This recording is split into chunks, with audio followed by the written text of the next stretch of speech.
Somnifère, le podcast. L'amour ne meurt jamais de mort naturelle. Il meurt parce que nous ne savons pas revenir à sa source. Il meurt d'aveuglement, d'erreur et de trahison. Il meurt de lassitude, il dépérit et se ternit. Écrit Anaïs Nin. Bonsoir à toutes et à tous, nous sommes le mardi 20 septembre et Somnifère vous raconte ce soir l'histoire d'un couple qui parvient à attiser et maintenir la flamme de son amour malgré les différends. C'est un récit de Clémentine Labessière intitulé « Louise et André ». Et juste avant cela, une séance de relaxation sous la forme d'un petit voyage poétique pour se mettre dans une ambiance onirique. Je vous souhaite une excellente nuit et maintenant place à notre séance de relaxation. La séance de relaxation.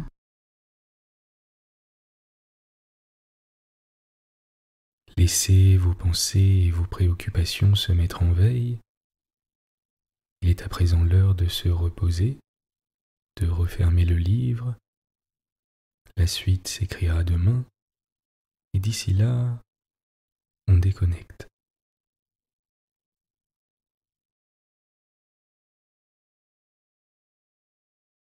Pensez à bien détendre les petits muscles du visage, le front, l'espace entre les deux sourcils, la mâchoire.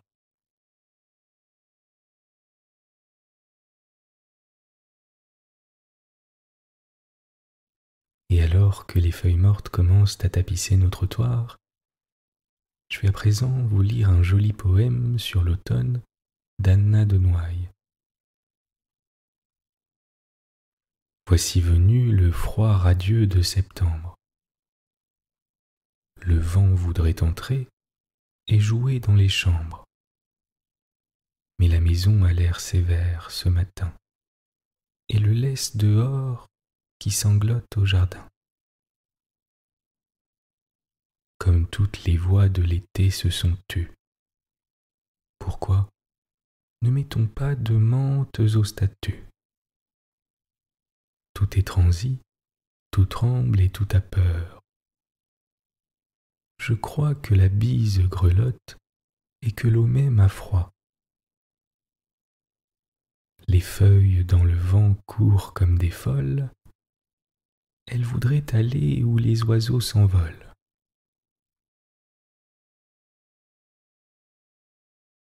Mais le vent les reprend et barre leur chemin. Elles iront mourir sur les étangs demain. Le silence est léger et calme, par minutes. Le vent passe au travers comme un joueur de flûte.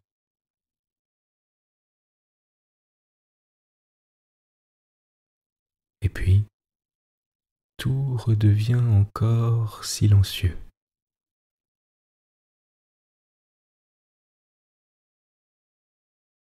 Et l'amour, qui jouait sous la bonté des cieux, s'en revient pour chauffer devant le feu qui flambe, ses mains pleines de froid et ses frileuses jambes.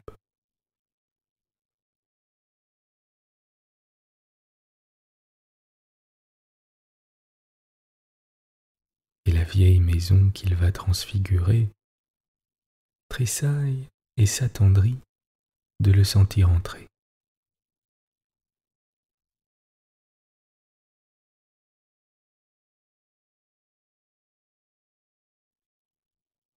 À présent, prenez quelques instants pour simplement porter votre attention sur votre respiration, sans attente particulière.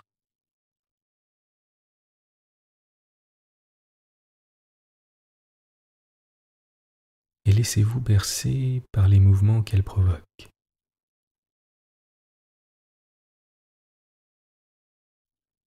Quand l'air entre et que votre ventre se gonfle lentement,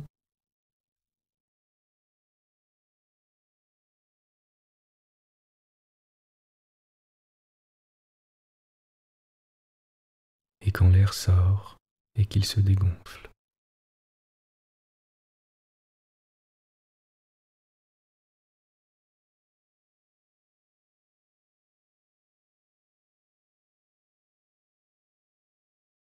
Imaginez qu'à chaque expire, les tensions continuent de s'évacuer un peu plus.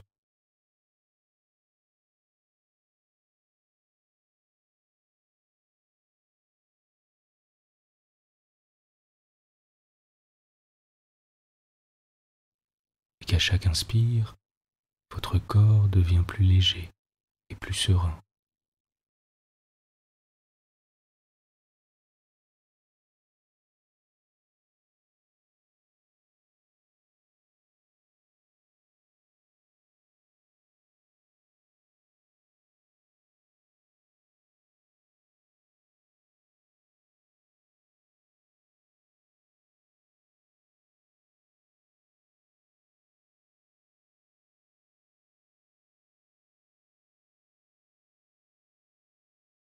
Et laissez les pensées défiler si elles viennent à vous.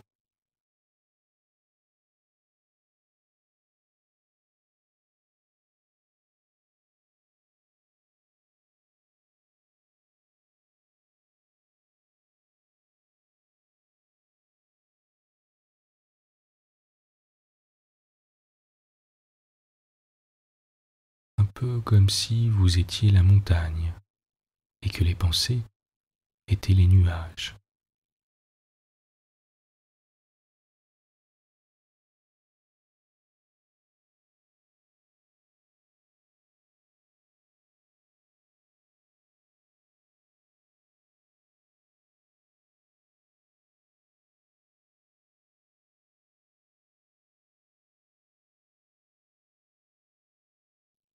Sans effort,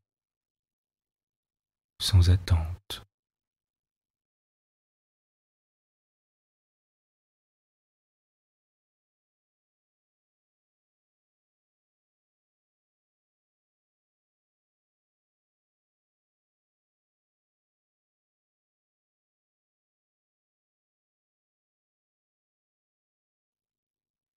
En continuant de porter votre attention sur votre respiration et sur l'air qui entre et sort de vos narines.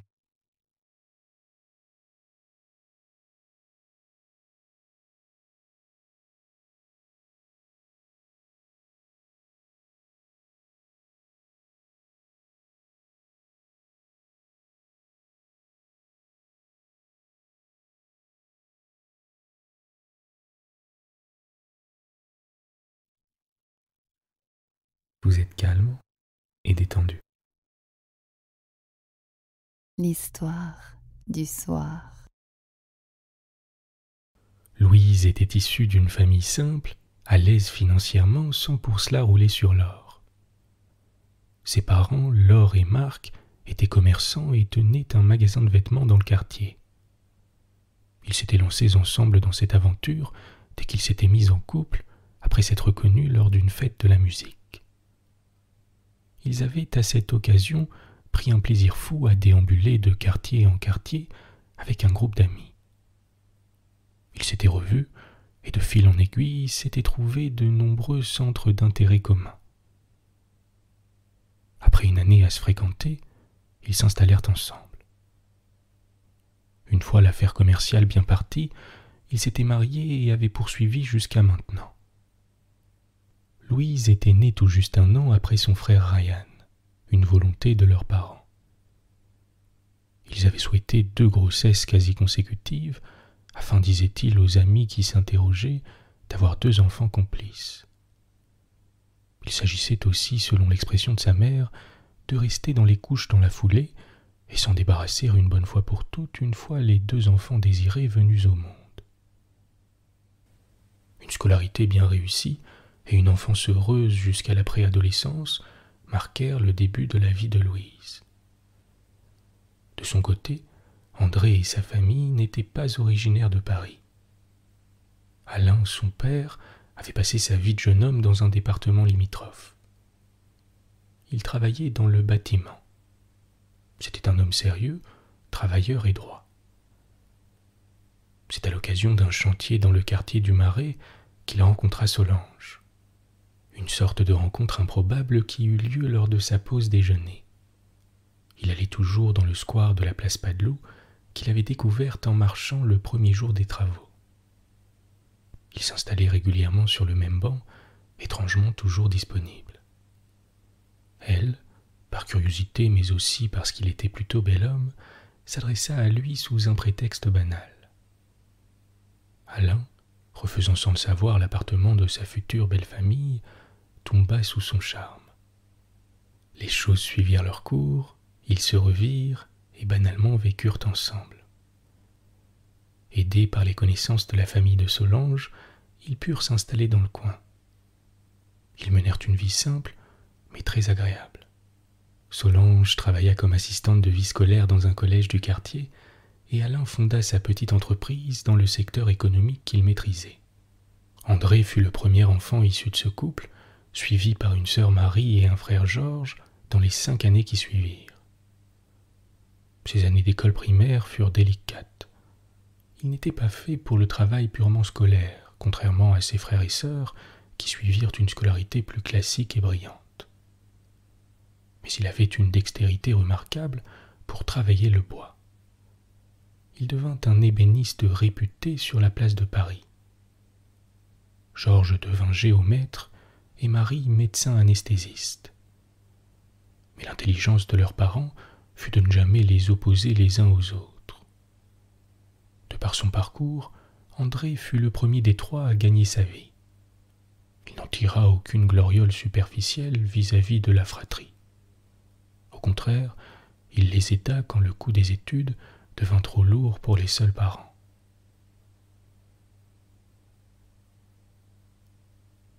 Comment peut-il aller au cinéma sans savoir ce qu'il veut regarder? Cette étrange question qui visait André chaque semaine, en général le samedi, résonnait dans la tête de Louise.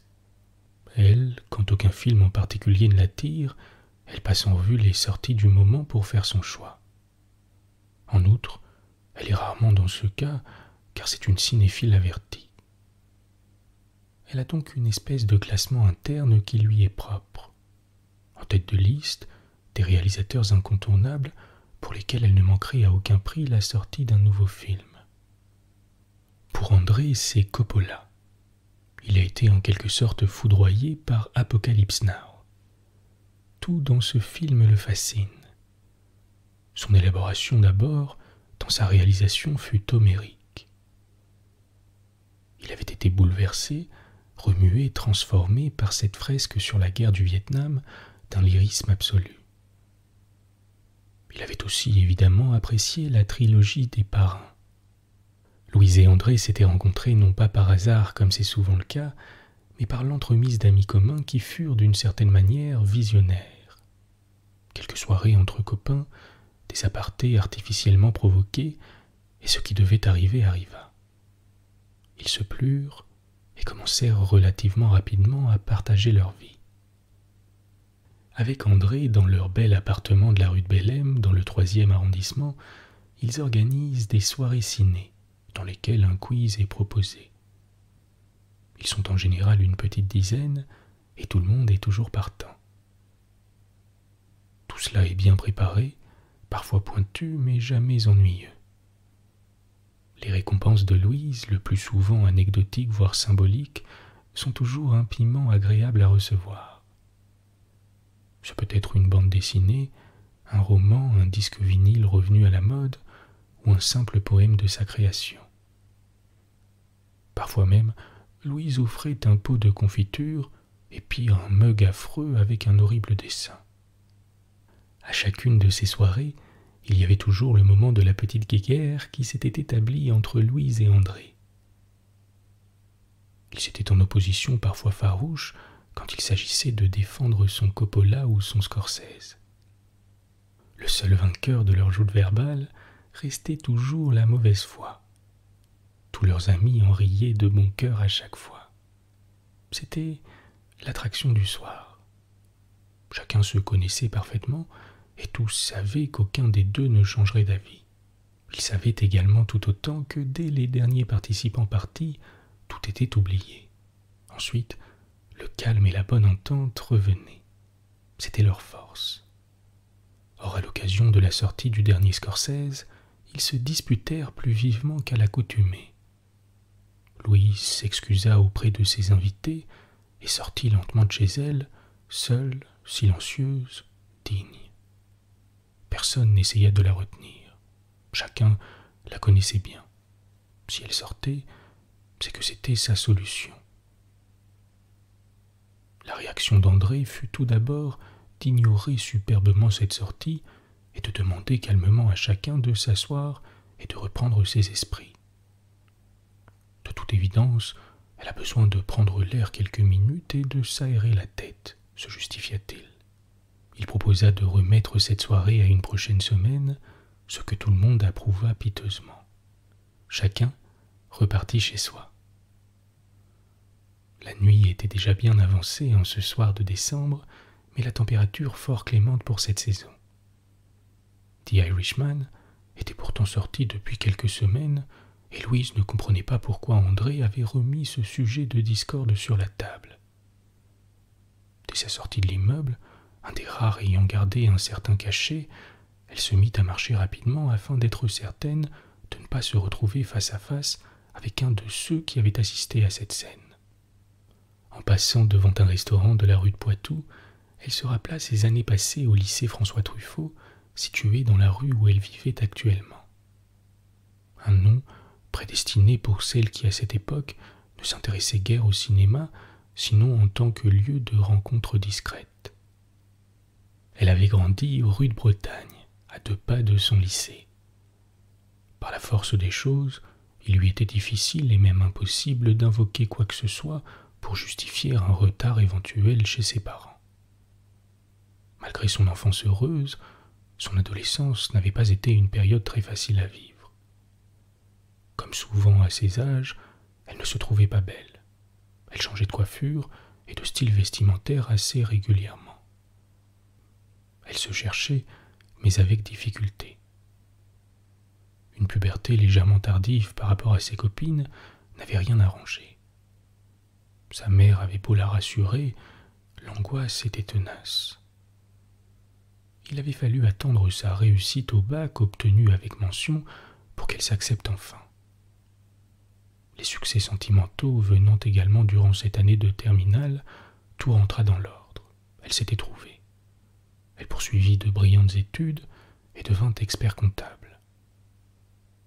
Rapidement, le bouche à oreille très positif la concernant fit prospérer le cabinet indépendant qu'elle fonda sans perdre de temps. Afin de se changer les idées, elle continua à marcher jusqu'au cirque d'hiver, rue Amelot. Un peu plus loin, le Rush Bar était encore ouvert. La musique qui semblait s'en évader l'attira. Ici et maintenant, elle avait besoin d'une main secourable. Elle était incapable d'en définir la nature, mais il fallait qu'on l'aide à s'extirper de cette mauvaise spirale qui parfois vous emporte tel un esquif sur l'océan déchaîné. Les invités partis, André n'avait plus qu'une obsession, avoir des nouvelles de Louise. Il lui fallait maintenant rattraper le coup avec elle. Il décida de sortir lui aussi, en se disant que peut-être il la croiserait. Il savait également qu'alors le plus dur commencerait, car sa bévue était telle qu'il serait difficile de l'effacer. Il tenta de lui téléphoner, sans grand espoir toutefois. Et en effet, il tombait sur la messagerie. Il ne le savait pas, mais dans la précipitation, Louise avait laissé son portable chez eux. Il errait, jetant un coup d'œil furtif chaque fois qu'il passait devant quelque chose d'encore ouvert. Son cerveau était monopolisé par cette question. Où a-t-elle pu aller? Louise s'installa dans le bar, à une table isolée. Se refaisant le film de la soirée maintenant qu'elle se sentait calmée, elle prit la décision à son tour d'appeler André. Pour tâter le terrain et voir dans quel état d'esprit il était. Évidemment, l'oubli de son téléphone contraria définitivement ce plan. Sa colère remonta, mais dirigée plutôt contre elle à présent. Elle se sentait nue, désarmée, impuissante. Après avoir plus que prévu terminé le galopin de bière qu'elle avait commandé, elle se dirigea alors vers la place de la République. Sans doute, espérait-elle, qu'il y aurait de l'animation sur cet endroit historique. Pour André, ce lieu est le véritable cœur de Paris, et elle le savait. Il vénère le théâtre Desjazets, considéré généralement comme le plus vieux de Paris. S'il avait quelques remords, il ne pouvait que se rendre par là-bas. André repassa à leur domicile afin de récupérer son portefeuille resté dans la poche de sa veste de travail.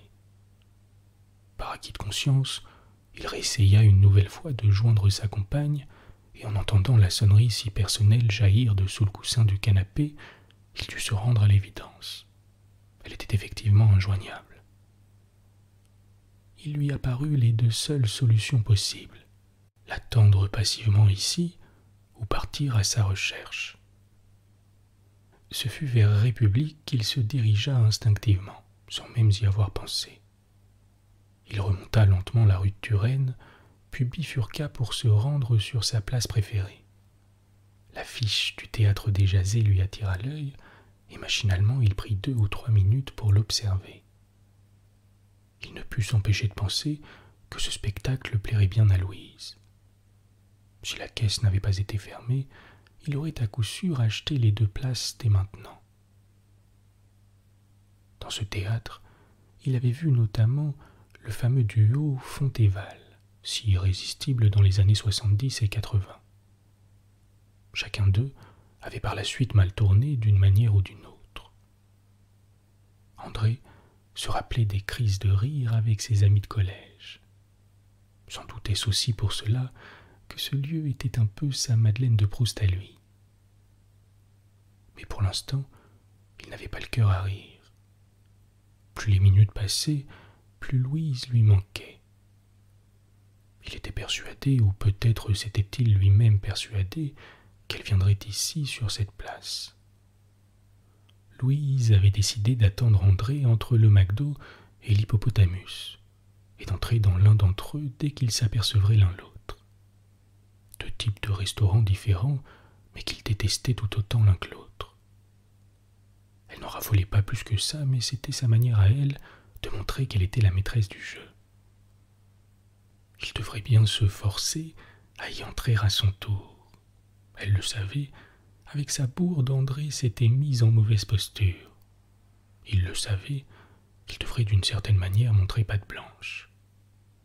Fatalement, il finit par l'apercevoir, et le grand sourire qui éclaira alors son visage se transforma immédiatement en grimace à l'instant où elle franchit le seuil de la chaîne de restauration rapide.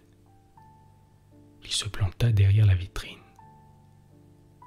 Il la regardait fixement tandis qu'elle commandait son menu. Ostensiblement, elle fit tout pour montrer qu'elle savourait son plat. Exagération qui fit de nouveau sourire André. En le voyant réagir ainsi, Louise éclata de rire devant les autres clients stupéfaits. À ce moment précis, les meilleurs souvenirs de leur vie de couple lui revinrent. Elle sortit, abandonnant son plateau sur la table. Il se mit devant la porte, ouvrit grand les bras et la serra contre lui. Tels 2 adolescents, ils repartirent main dans la main, André ne manquant pas de l'embarquer devant son théâtre Desjazets. Elle l'entraîna à son tour vers le Rush Bar, où ils s'échangèrent leurs excuses réciproques. Louise lui annonça alors que l'idée de cette soirée ferait une belle idée de départ pour un roman. Bonne nuit. Bonne nuit.